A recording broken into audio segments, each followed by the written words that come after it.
મિત્ર, આજના આ વેદ પાઠશાળા કાર્યક્રમમાં આપનું સ્વાગત કરીએ છીએ. વેદ પાઠશાળા પ્રભુના વચનની ઉજાળે જીવનને પ્રકાશે મોક્ષ પથને. વેદ પાઠશાળા પ્રભુના વચનની ઉજાળે જીવનને પ્રકાશે મોક્ષ પથને. વેદ પાઠશાળા.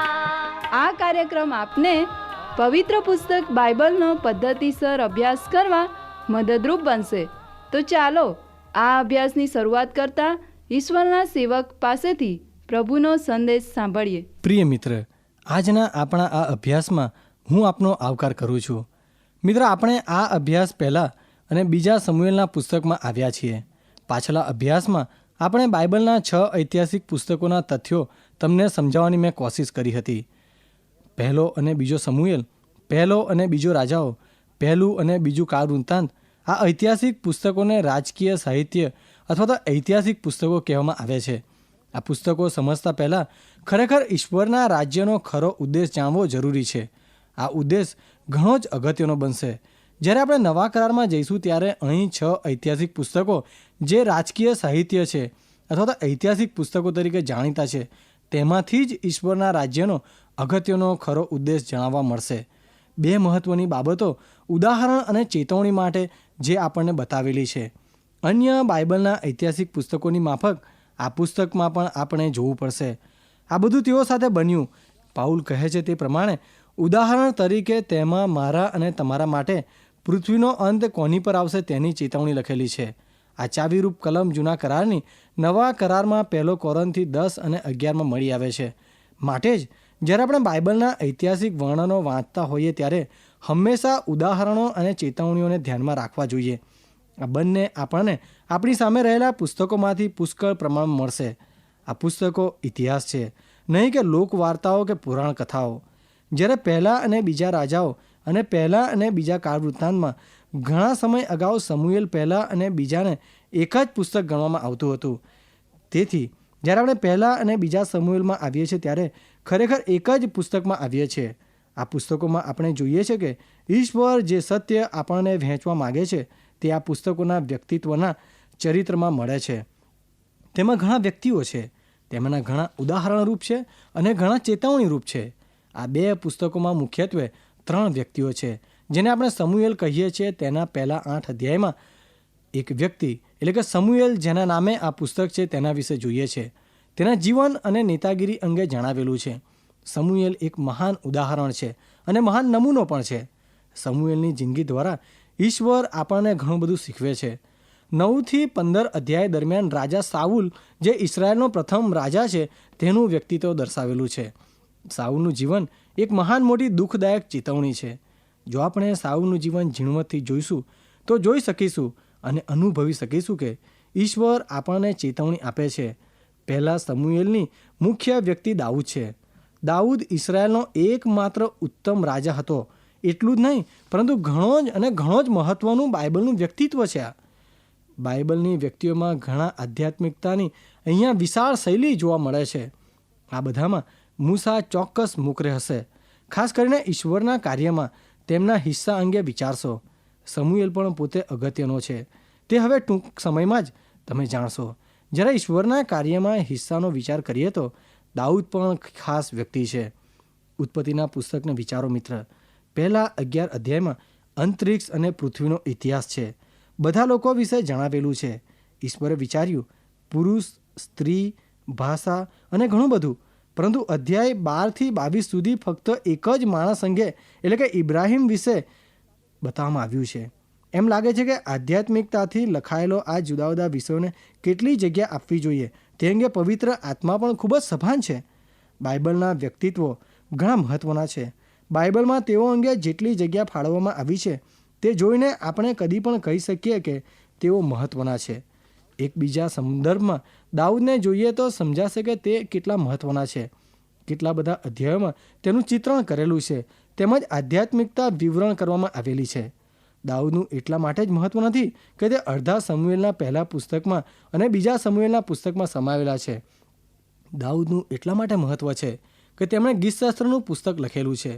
મેં એ શોધી કાઢ્યું કે જો તમે દાઉદે લખેલ ગીતશાસ્ત્રને વધારે સમજવા ઊંડાણથી જાણવા માગતા હો તો દાઉદની આત્મકથા સાહિત્યને એકવાર વાંચવું જરૂરી છે.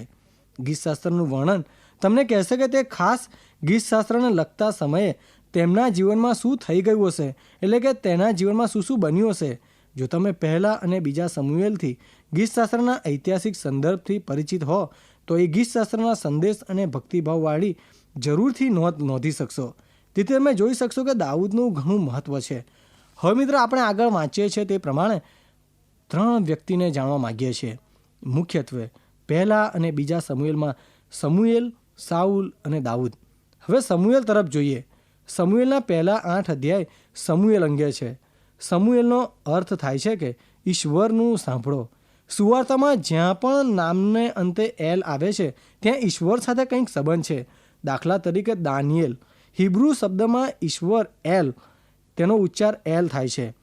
ઈશ્વર માટે બીજો શબ્દ યહોવા છે, એટલે કે ઈશ્વર. માટે જ્યારે તમે યર્મિયા કે મીખા જેવા શબ્દો સાંભળો તો નક્કી માનજો કે તમને પણ ઈશ્વર સાથે કંઈક સંબંધ છે. ઈશ્વરનું સાંભળો શબ્દ સમુએલ માટે ઘણો જ બંધ બેસતો હતો.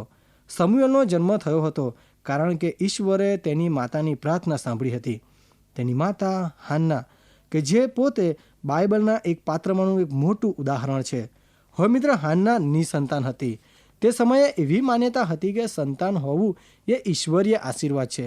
માટે હાન્ના ઈશ્વર પાસે વારંવાર પ્રાર્થના અને વિનંતી કરતી હતી. તેણીએ ઈશ્વરનું મુખ શોધ્યું અને બાળક થાય માટે રુદન કર્યું. તેણીએ સમુએલના જન્મ માટે એટલી પ્રાર્થના કરી કે મંદિરના યાજક એટલે કે એલી યાજકે તેને જોઈ ત્યારે તેણી નશામાં હોય તેમ તેને લાગ્યું. જીવંત બાઇબલના વચનોમાં આપણે વાંચીએ છીએ કે એલીએ હાન્નાને કહ્યું કે સ્ત્રી દ્રાક્ષરસ પીવાનું છોડી દે. હાન્ના એલીને સમજાવે છે કે તે નશામાં નથી, પરંતુ બાળક માટે પ્રભુને આ રીતે વિનંતી કરે છે. એ ઘરડા યાજકે એટલે કે એલીએ તેની વાતથી એટલી અસર થઈ કે તેણે આશીર્વાદ ઉચ્ચાર્યા અને ઈશ્વર જરૂર તને જવાબ આપશે તેમ કહ્યું. અને ઈશ્વરે કર્યું. મિત્ર, હાન્ના ગર્ભવતી થઈ. સમુએલનો જન્મ થયા બાદ અને સમુએલ ખોરાક લેતો થયો ત્યારબાદ હાન્ના સમુએલને લઈને મંદિરના યાજક એલીને સોંપી દે છે.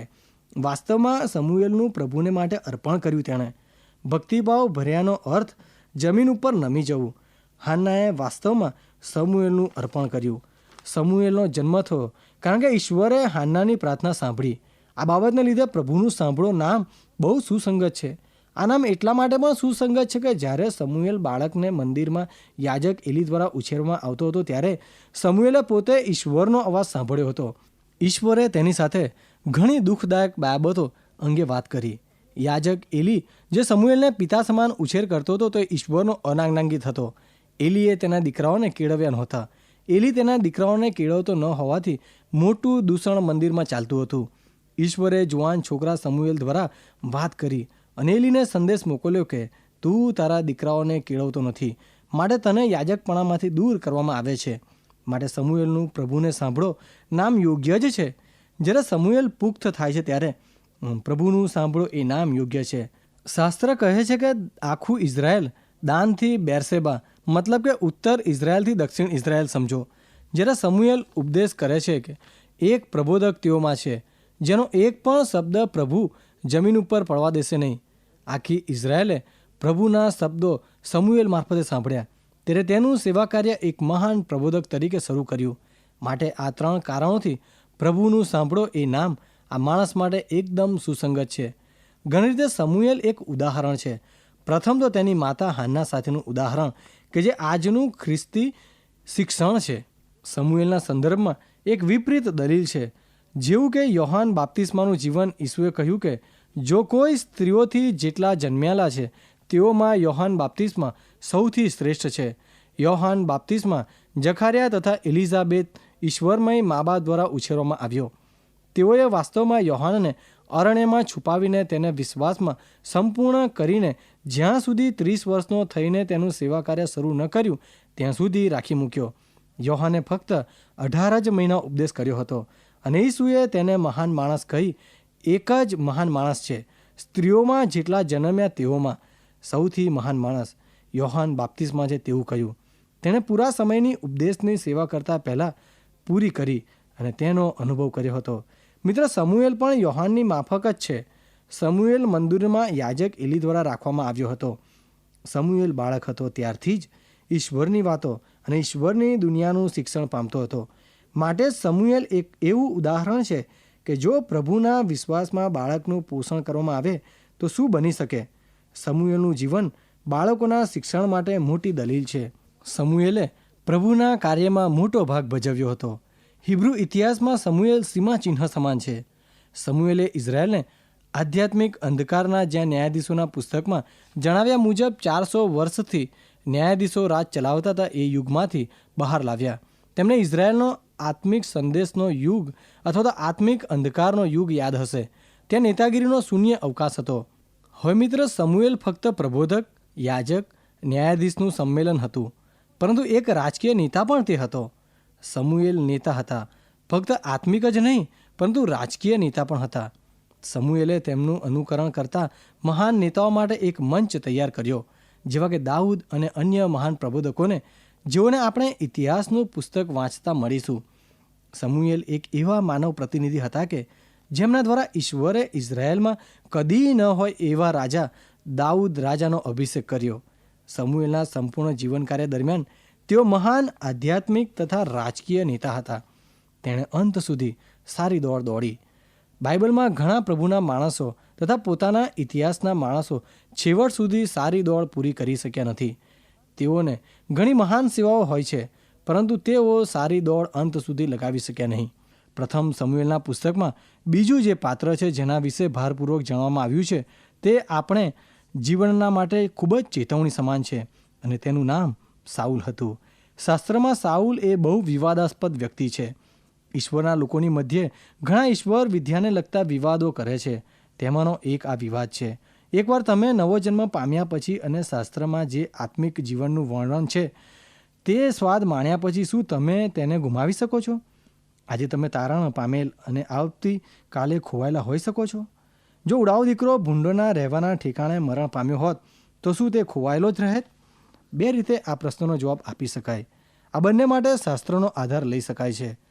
કેટલાક લોકો કહે છે કે તમે તે ગુમાવતા નથી. તમે થોડા સમય તે ગુમાવી શકો છો, પરંતુ ઉડાવ દીકરાની માફક તમે પાછા આવો છો. બીજાઓ કહે છે કે તમે તે ગુમાવો છો. તમે આજે તારણ પામેલા હોઈ શકો છો, પરંતુ આવતીકાલે ખોવાયેલા હોઈ શકો. કેટલાક લોકો કહે છે કે તમે ઉડાવ થયા બાદ તમારે વારંવાર નવો જન્મ પામવો જોઈએ. મિત્ર, પવિત્ર ગ્રંથ બાઇબલ પસંદગીના વિશે શિક્ષણ આપે છે, અને હું માનું છું કે જે વ્યક્તિએ ખરેખર તારણનો અનુભવ કર્યો છે તે તારણ ગુમાવે છે તે હું માનતો નથી. સાઉલ અંગેના શાસ્ત્રપાઠો આ માટે મોટા વિવાદોનું આધાર સ્તંભ છે, ખાસ કરીને એવા લોકો માટે કે જેઓ એવું માને છે કે આજે તમે આત્મિક હોઈ શકો છો અને આવતીકાલે તમે જગતના કે સાંસારિક હોઈ શકો. સાઉલને ખરો આત્મિક અનુભવ થયો અને તે આત્મિક બન્યો. જ્યારે શાસ્ત્રમાં તેના વિશે સૌ પ્રથમવાર વાંચીએ છીએ ત્યારે સાઉલ એ આત્મિક માણસ હતો જ નહીં, પરંતુ તેને મહાન અનુભવ થયો. પ્રથમ સમુએલના પુસ્તકમાં પ્રશ્ન પૂછવામાં આવ્યો, શું સાઉલ પ્રબોધકોમાંનો છે? કારણ કે જે અનુભવ તેને થયો તે સાઉલ એ પ્રબોધકોમાંનો ગણાયો અને તેણે પ્રબોધવાણી કરી. આપણે વાંચીએ છીએ કે સાઉલને ઈશ્વરે નવું હૃદય આપ્યું અને તેને નવો માણસ બનાવ્યો. જ્યારે તેના જીવન વિશે આપણે વાંચીએ છીએ ત્યારે સ્પષ્ટ થાય છે કે તે આધ્યાત્મિકતા તેણે ગુમાવી દીધી. પહેલા સમુએલના 9મા અધ્યાયમાં આપણને સાઉલની ઓળખ કરવામાં આવે છે. કીશ નામના માણસને એક દીકરો હતો, તેનું નામ સાઉલ હતું. તે દેશના લોકોમાં સાઉલ માથા અને ખભાની દ્રષ્ટિએ બધા બીજા કરતાં ઊંચો હતો. ઇસરાયેલના દેશમાં સાઉલ સૌથી સુંદર પુરુષ હતો. તે દિવસોમાં લોકો એવું માનતા હતા કે ઊંચા હોવું એ સુંદર બાબત છે. જ્યારે તમે સાઉલના વિશે વાંચો છો ત્યારે તે આત્મિક લાગતો નથી. તેના પિતાના ગધેડા ખોવાઈ ગયા હતા અને આ યુવાન તેના મિત્રોની સાથે ખોવાયેલા ગધેડાની શોધ કરવા ગયા હતા. તેઓને ત્યાં સફળતા મળી નહીં. તેઓ ઘરે પાછા જતા હતા ત્યારે તેના મિત્રોમાંના એકે સલાહ આપી, અહીંયા એક પ્રબોધક છે અને તું જે જાણવા માગે છે તો તેને કહેશે તો તે આપણા માટે કહી બતાવશે કે આપણા ખોવાયેલા ઘેટા ક્યાં છે. તેથી સમુએલ જ્યાં રહેતા હતા ત્યાં તેઓ ગયા. ગધેડાઓ વિશે તેઓ સમુએલને પૂછવા માગતા હતા.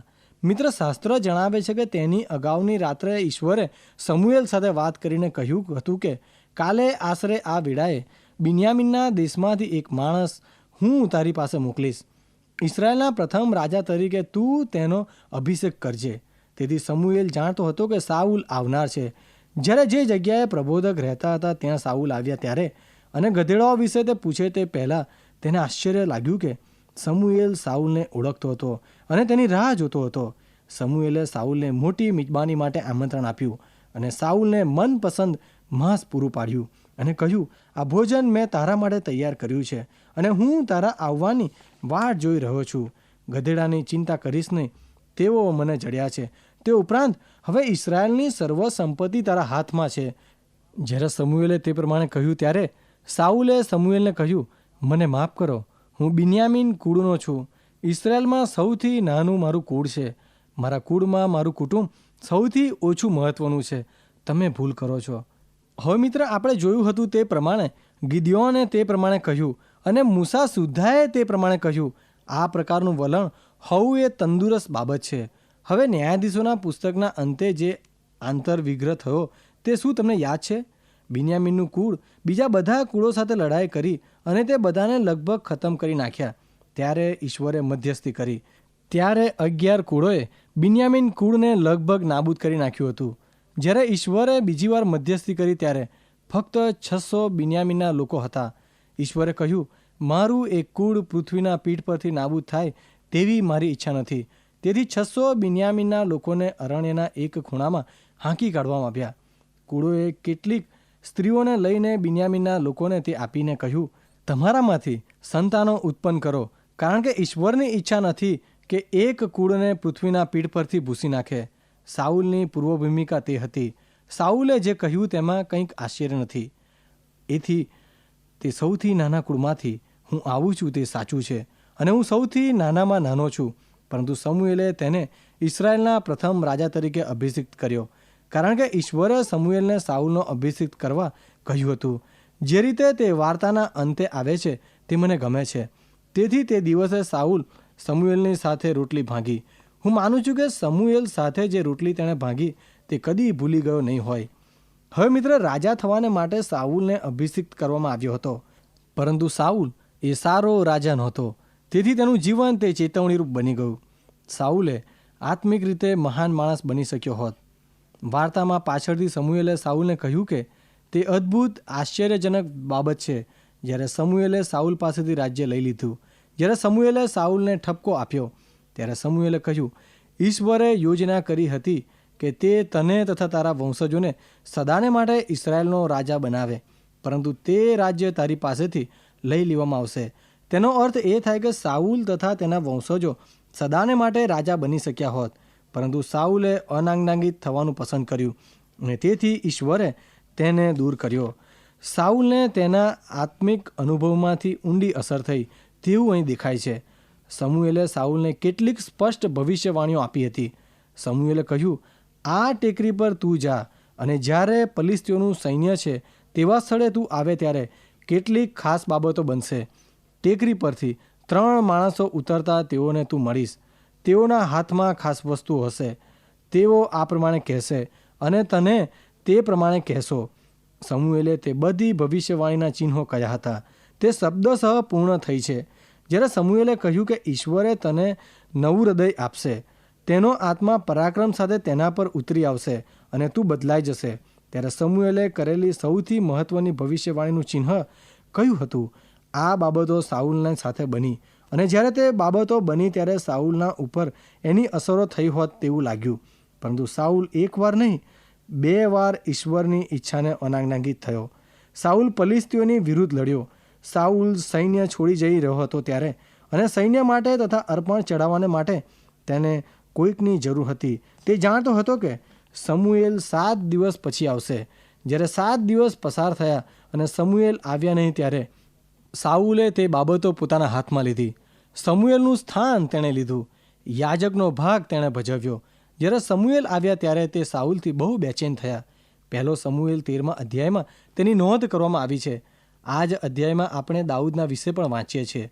સમુએલે સાઉલને કહ્યું, અરે મૂર્ખ, તું ઈશ્વરને અનાંગનાંગિત રહ્યો છે.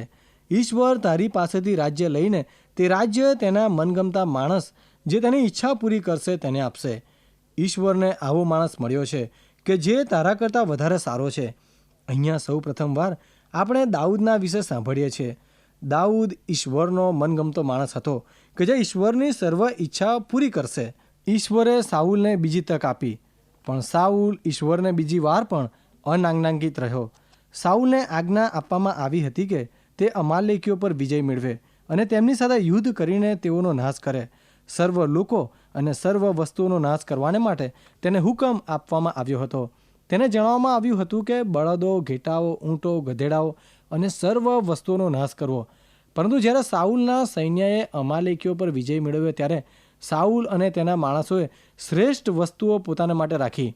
ત્યારે ઈશ્વરે સમુએલને કહ્યું, સાઉલને રાજા બનાવીને મને પસ્તાવો થાય છે. ફરીવાર તે મને અનાજ્ઞાંકિત રહ્યો છે. તું એને દૂર કર. જ્યારે સમુએલે તે સાંભળ્યું ત્યારે આખી રાત તેણે ઈશ્વરને પ્રાર્થના કરી અને સવારમાં સૌ પ્રથમ બાબત તેણે એ કરી કે તેણે સાઉલને શોધી કાઢ્યો. મિત્રો, હું માનું છું કે બાઇબલમાં પણ રમૂજ છે. દાખલા તરીકે જ્યારે સમુએલે સાઉલને શોધી કાઢ્યો ત્યારે સાઉલે કહ્યું, વારું, મેં ઈશ્વરની આજ્ઞા પાડી છે. અને સમુએલે કહ્યું, તો પછી આ ઘેટાની મેમેનો અવાજ અને બળદોનું જે બરાડવું જે હું સાંભળું છે તેનો અર્થ શું છે? અને સાઉલે કહ્યું, યહોવાને યજ્ઞ કરવાને માટે અમે તેઓને બચાવ્યા છે. શાસ્ત્રની સૌથી મહાન કલમ અહીં આપવામાં આવી છે. સમુએલે સાઉલને કહ્યું, પોતાની વાણી પડાયાથી યહોવા જેટલો રાજી થાય છે તેટલો દહનાર્પણોથી તથા યજ્ઞોથી તે થાય છે શું? જો યજ્ઞ કરતાં આજ્ઞાપાલન સારું છે અને ઘેટાની ચરબી કરતાં વચન માનવું સારું છે. કેમ કે દગો એ જોશ જોવાના પાપ જેવો છે અને હઠીલાઈ એ દુષ્ટતા તથા મૂર્તિ પૂજા જેવી છે. તે ક્ષણે સાઉલે કબૂલાત કરી, મેં પાપ કર્યું છે. પછી સાઉલે કહ્યું, પણ સમુએલ, ઈશ્વર મને માફ કરશે. હવે કૃપા કરીને મારી સાથે પાછો ચાલ કે હું યહોવાનું એટલે કે ઈશ્વરનું ભજન કરું અને તે રીતે સઘળા લોકોને બતાવું કે મારી અને તારી વચ્ચે સારો સંબંધ છે. સમુએલે કહ્યું, તેનો કોઈ અર્થ નથી. તે ઈશ્વરની આજ્ઞા નકારી છે અને ઈશ્વરે તને નકાર્યો છે. અને જ્યારે સમુએલ જઈ રહ્યો હતો ત્યારે સાઉલે તેનો જબ્બો પકડ્યો અને તે ફાટી ગયો. ત્યારે સમુએલે કહ્યું, યહોવાએ એટલે કે ઈશ્વરે આજે ઇસરાયેલનું રાજ્ય તે જ રીતે તારી પાસેથી ફાડી લીધું છે અને તારો જે પડોશી કે જે તેની સર્વ ઈચ્છાઓ પૂરી કરશે તેને તે આપ્યું છે. આ બન્યા પછી સાઉલનું પતન થયું. તે રીતે સાઉલનું જીવન ચેતવણીરૂપ બની ગયું. પ્રથમ સમુએલના પુસ્તકમાં એક શબ્દ વિશે આપણે વાંચીએ છીએ અને તે શબ્દ છે ઇખાબોદ, જેનો અર્થ થાય છે ગૌરવ ચાલ્યું ગયું છે. જૂના કરારના સમયમાં ઈશ્વરનો આત્મા લોકોના ઉપર આવતો હતો. જો તે ઈશ્વરના આત્માને આધીન ન થાય તો ઈશ્વરનો આત્મા ચાલ્યો જતો હતો. સાઉલના હકમાં તે પ્રમાણે બન્યું અને તે બાબત સાઉલનું જીવન મારા અને તમારા માટે એક મોટી ચેતવણી રૂપ બન્યું છે. તમે એ પ્રમાણે કહી શકો છો કે સાઉલનું જીવન જે અભિષિક્તો અનાજ્ઞાંકિત થાય છે તેઓના માટે ચેતવણી સમાન છે. જેઓ અજ્ઞાન છે તેઓના ઉપર ઈશ્વરનો અભિષિક્તપણાનો આત્મા આવે તે શક્ય છે. અભિષિક્ત અનાજ્ઞાંકિતતાનો તમે અનુભવ કરી શકો છો.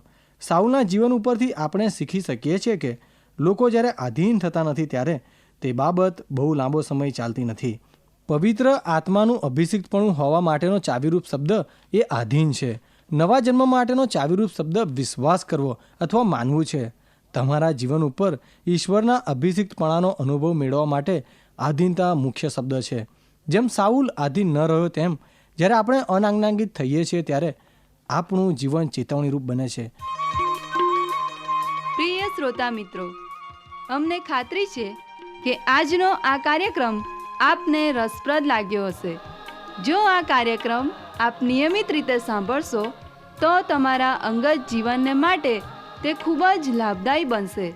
જો આપને આ અંગે કોઈ પ્રશ્ન કે મૂંઝવણ હોય અથવા આપ આ કાર્યક્રમને લગતું સાહિત્ય પ્રાપ્ત કરવા માંગતા હોય તો આજે જ તમારા પૂરેપૂરા નામ સરનામા સાથે અમને પત્ર લખશો. અમારું સરનામું છે કાર્યક્રમ Ved Pathshala, Vishwavani, post box number 2036, Fatehgunj, Vadodara 390002. ધન્યવાદ.